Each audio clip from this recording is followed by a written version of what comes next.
Serviced accommodation is a superb strategy to make money from a property, and if you can execute it well, it is a much better way to operate a property than a single let, in my opinion.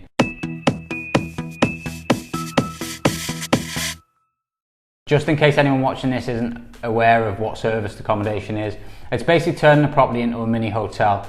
You fully furnish it, you run all the bills whilst advertising it on sites such as Airbnb and Booking.com to drive your traffic. Initially anyway. When you get a few under your belt, you also use your own booking site.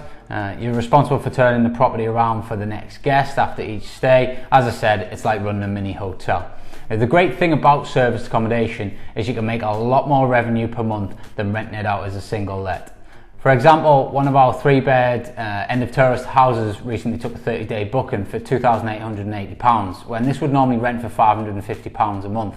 That brings me on to the property type you can use for serviced accommodation to make money as well.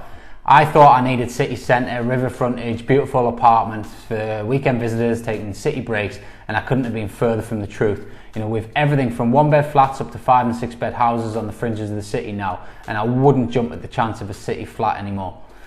It's if you want to be serious about making some serious cash for serviced accommodation, you need to be targeting business travellers.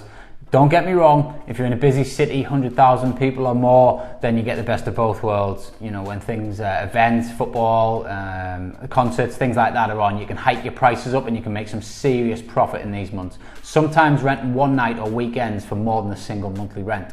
Similarly, if you're on a holiday area such as the South Coast or the lakes, then peak seasons will be hugely profitable.